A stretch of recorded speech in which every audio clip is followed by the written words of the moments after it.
अगर वर्जीनिया से California move करूं असाइलम केस, उसकी क्या क्या रिक्वायरमेंट है। तो उस पर उनका खर्चा आया जी, लाइसेंस प्लेट वर्जीनिया की ख़त्म करा के कैलिफोर्निया की उन्होंने करवाई है। तो पाकिस्तान से चीज़ें मंगवाते हैं, देसी आंडे मंगवा सकते हैं। मेरा अगर केस न्यूयॉर्क में लगा हुआ है और मैं कैलिफोर्निया में जॉब कर सकता हूं, तो ड्राइवर लाइसेंस चेंज कराने की क्या रिक्वायरमेंट है। आप इंपोर्ट एक्सपोर्ट का काम कर रहे हैं, तो अगर मैं आपके साथ इन्वेस्टमेंट करना चाहूँ एज अ इन्वेस्टर, यानी कि इलीगल एंट्री करके अमेरिका में शादी करे, तो क्या उनका स्टेटस चेंज हो जाएगा। हाँ जी दोस्तों, क्या हाल है। उम्मीद करता हूँ आप ठीक होंगे और यकीनन मेरे व्लॉग्स नहीं देखते होंगे। आज का व्लॉग लाजमी देखिएगा, बड़ा इन्फॉर्मेटिव और इंटरेस्टिंग होगा। बड़े इंटरेस्टिंग और टेक्निकल क्वेश्चन लोगों ने पूछे हैं और ये व्लॉग होगा उर्दू में।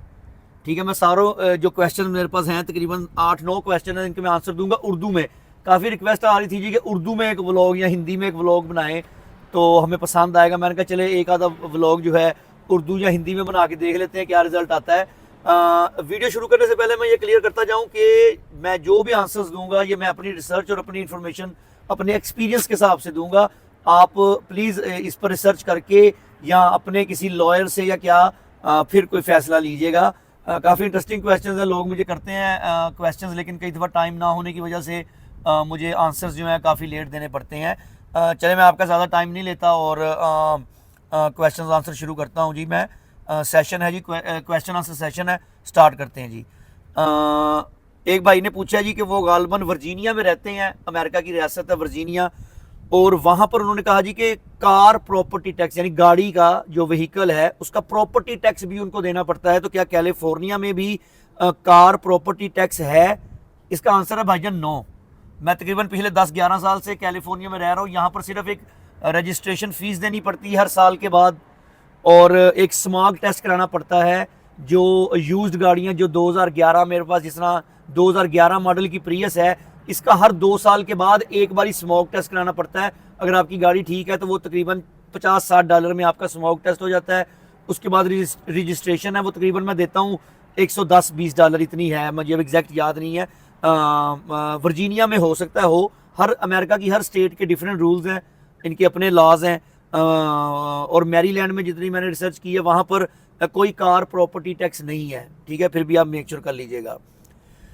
दूसरे भाई ने क्वेश्चन पूछा जी कि अगर इलीगल एंट्री है उनकी, यानी कि डंकी लगा के आए हैं, बॉर्डर क्रॉस करके आए हैं, इलीगल एंट्री में आ जाता है ना वो, और अगर वो इधर आके शादी करें अमेरिका में, यानी कि इलीगल एंट्री करके अमेरिका में शादी करें, तो क्या उनका स्टेटस चेंज हो जाएगा। इसका सीधा सीधा आंसर है भाईजान नहीं। इलीगल स्टेटस वाला बंदा जो है आके असाइलम तो ज़रूर अप्लाई कर सकता है। असाइलम का केस वो लड़ सकता है, 2 साल चले, 10 साल, 20 साल, जितना भी चले वो कर सकता है, लेकिन वो इधर आके स्टेटस नहीं चेंज करा सकता शादी करके। उसके लिए बहुत मुश्किलात होंगी। उसको एक दफ़ा कंट्री से आउट जाना ही पड़ेगा अगर शादी वाला उसने स्टेटस चेंज कराना है। ये आपको मैं बता रहा हूँ, कन्फर्म बात है। इलीगल स्टेटस, इलीगल एंट्री पे आप अपना मैरिज वाला, शादी वाला स्टेटस चेंज नहीं करवा सकते। तीसरा क्वेश्चन एक भाई ने पूछा है कि आप इंपोर्ट एक्सपोर्ट का काम कर रहे हैं, तो अगर मैं आपके साथ इन्वेस्टमेंट करना चाहूँ एज अ इन्वेस्टर, इसके बारे में मैंने भाईजान अभी कोई कंफर्म सोचा नहीं है, लेकिन मैं इसके बारे में सोच भी रहा हूँ, क्योंकि जितना ज़्यादा कैपिटल हो उतना ही आपका बिजनेस एक्सपैंड होता है। तो मेरी 1-2 बंदों के साथ बात चल रही है, अगर कोई रीज़नेबल इन्वेस्टर मिला तो बिज़नेस को एक्सपैंड करने की नज़र से प्रॉपर चैनल के साथ उनके साथ किया जा सकता है। इस पर मैं सोच रहा हूँ, वर्क भी कर रहा हूँ, लेकिन अभी तक जो मैं जितना चला रहा हूँ मैं उससे खुश हूँ। ये बात सच है कि कैपिटल जितना ज़्यादा हो बिजनेस उतना ही ज़्यादा ग्रो करता है। ठीक है, माशाल्लाह बिजनेस अब इस्टेब्लिश है, बेशक छोटे लेवल पे है, क्या बाकी किस्मत पे होता है। मेरे मुकद्दरों में अगर ज़्यादा देर लिखा हुआ करूँगा, कई लोग बहुत ऐसे हैं इधर जो बिज़नेस किया नहीं चला, हो सकता है हम उन्हीं में हो सकता है हम उनमें हो जो बिज़नेस बहुत आगे तक ले जाएं। तो जब तक किस्मत में लिखा है करेंगे। इन्वेस्टर अगर डालना हुआ बिल्कुल डालेंगे बिज़नेस ग्रो करने के लिए, क्योंकि एरिज़ोना में मैं सोच रहा हूँ बिज़नेस को फैलाने के लिए। कई स्टेटें ऐसी हैं जहाँ पर जो मैं प्रोडक्ट पाकिस्तान से मंगवा रहा हूँ, वो कई स्टेटें ऐसी हैं, मोर देन 30-40 स्टेट्स ऐसी हैं जिनमें वो है ही नहीं प्रोडक्ट। तो बिल्कुल मैं इस पर वर्क किया जा सकता है। एक बंदे ने क्वेश्चन किया जी कि आप पाकिस्तान से चीज़ें मंगवाते हैं, देसी अंडे मंगवा सकते हैं। मेरी खामोशी ही मेरा जवाब है, और खामोशी में हाँ होती है। मंगवा सकता हूँ, कैसी बातें कर रहे हो यार, अंडे देसी वो भी नहीं आएंगे। एक भाई ने पूछा जी कि वर्जीनिया से कैलिफोर्निया में मूव हो गया हूँ या हो रहा हूँ या सोच रहा हूँ, पूरी बात नहीं इन्होंने की, तो ड्राइवर लाइसेंस चेंज कराने की क्या रिक्वायरमेंट है। अच्छा जी, कैलिफोर्निया के अपने रूल हैं, ये किसी और स्टेट का लाइसेंस नहीं मानते। रिटन टेस्ट लाजमी देना है आपने कैलिफोर्निया में आके। ड्राइव टेस्ट से आपकी जान छूट जाती है, ड्राइव टेस्ट आपको इधर आके नहीं देना पड़ता। लेकिन अगर आप किसी और स्टेट का ड्राइविंग लाइसेंस है आपके पास और आप कैलिफोर्निया में मूव हो रहे हैं, तो आपको रिटन टेस्ट लाजमी देना पड़ना, जो इतना ईजी नहीं होता। वो आपको रिटन टेस्ट देना पड़ता है, आपका लाइसेंस चेंज हो जाएगा।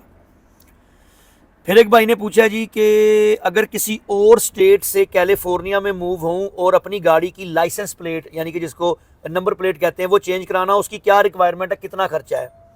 देखिए जी, रिसेंटली मेरे एक भाई आए हैं वर्जीनिया से, दोस्त हैं, वो आए हैं, तो उनका तकरीबन 2013 मॉडल उनकी गाड़ी थी, 2013 मॉडल उनकी गाड़ी थी ऑडी।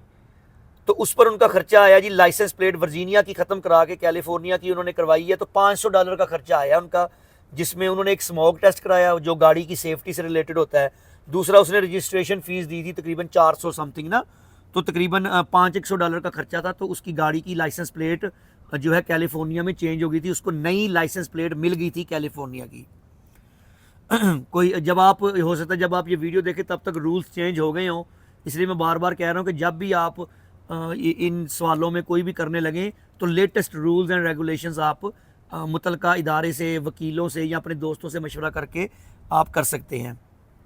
एक भाई ने पूछा है कि अगर मैं न्यूयॉर्क में रहता हूँ, नहीं सॉरी, मेरा अगर केस न्यूयॉर्क में लगा हुआ है और मैं कैलिफोर्निया में जॉब कर सकता हूँ और केस मेरा न्यूयॉर्क में लगा रहे तो कोई मसला तो नहीं। देखिए जी, मैं वैसे तो इस मामले में आप अपने वकील से मेक श्योर कर लीजिएगा, लेकिन मुझे ऐसा लगता है कि ये करना नहीं चाहिए।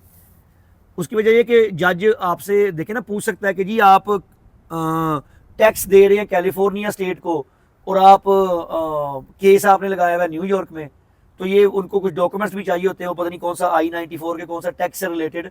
तो मैं पर्सनली ये कहूँगा कि जिस स्टेट में आपका केस लगा हुआ है असाइलम का, उसी स्टेट में आप जॉब भी करें तो बेहतर है। इस चीज़ से आपका फ़र्क पड़ सकता है, फिर 100 मेल आनी होती है, पेपर वर्क, ये वो। जिस स्टेट में आप हैं उसी स्टेट में जॉब करें, बेहतर है। अब ये अगले 2-3 क्वेश्चन जो हैं ये सारे स्टेटस से रिलेटेड ही हैं, इमिग्रेशन स्टेटस से रिलेटेड है। एक भाई कह रहे हैं जी कि अगर मैंने अपना असाइलम केस, इमिग्रेशन केस, अच्छा पिछले सवाल का मैं एक और जवाब देता चलो, सॉरी। जो भाई कह रहे थे कि मैं न्यूयॉर्क में रहता हूँ और कैलिफोर्निया में जॉब करना चाहता हूँ, बाई लॉ अगर जिनका केस वगैरह लगा होता है इमिग्रेशन में, अगर वो कहीं मूव होते हैं तो 10 से 15 दिन में आपने USCIS जो इमिग्रेशन से रिलेटेड इदारा है उसको अपना वहाँ पर जाके अपना एड्रेस आपने अपडेट करना है। आप नहीं करेंगे ये आपके लिए प्रॉब्लम बनेगी। अच्छा, भाई पूछ रहे हैं जी कि अगर मैं अपना असाइलम का केस वर्जीनिया से, अच्छा सारे क्वेश्चन वर्जीनिया से आए हैं इस बार मोस्टली, अगर वर्जीनिया से कैलिफोर्निया मूव करूं असाइलम केस, उसकी क्या क्या रिक्वायरमेंट है। बड़ा अच्छा टेक्निकल क्वेश्चन है। देखिए जी, असाइलम केस जब आप वर्जीनिया से कैलिफोर्निया करेंगे, अंडरस्टूड बात है, सबसे पहले आपको अपना ID कार्ड चेंज कराना पड़ेगा, वो आपको कैलिफोर्निया में लाना पड़ेगा, उस पर कोई एड्रेस लिखवाना पड़ेगा। दूसरी स्टेटमेंट है जी बैंक स्टेटमेंट। जब आपने अपना असाइलम केस मूव कराना है, बैंक स्टेटमेंट, और उस बैंक स्टेटमेंट के ऊपर वही एड्रेस हो जो आपकी नई ID कार्ड पे होगा, जो आपने कैलिफोर्निया में केस मूव कराते वक्त कैलिफोर्निया की ID कार्ड बनवाया है, उस पर जो एड्रेस लिखवाएंगे वही आपकी बैंक स्टेटमेंट के ऊपर ID कार्ड के, अपना बैंक स्टेटमेंट के ऊपर एड्रेस होना चाहिए। तीसरी बड़ी इंपॉर्टेंट रिक्वायरमेंट है जी लीज एग्रीमेंट, कि आप रहते कहाँ पे हैं, उस चीज़ की लीज एग्रीमेंट, रेंट एग्रीमेंट आपके नाम पर होना चाहिए। अगर आपके नाम पर नहीं है तो जिसके नाम पर है उस लीज एग्रीमेंट में आपका नाम ऐड होना चाहिए। अगर वो भी नहीं है तो जो भाई या जो बहन जिसके नाम पे लीज एग्रीमेंट है वो लिख के दे एफिडेविट कि ये फलां बंदा अब मेरे साथ इस एड्रेस में रहता है। ये रिक्वायरमेंट है अगर आपने केस मूव कराना है किसी और स्टेट से कैलिफोर्निया में या इधर भी। ये मैं अपनी स्टेट की बात कर रहा हूँ, अपनी इंफॉर्मेशन के मुताबिक। एक भाई है, अब ये पता नहीं इन्होंने, अच्छा चले, उन्होंने पूछा जी कि मैं एक PhD डॉक्टर हूँ, PhD डॉक्टर, और मैंने इलीगल एंट्री मारी है। और ये वाकई सच बात है, मैं कई ऐसे भाइयों को जानता हूँ जो काफ़ी पढ़े लिखे हैं और उन्होंने इलीगल एंट्री मारी है, उससे रिलेटेड है ये।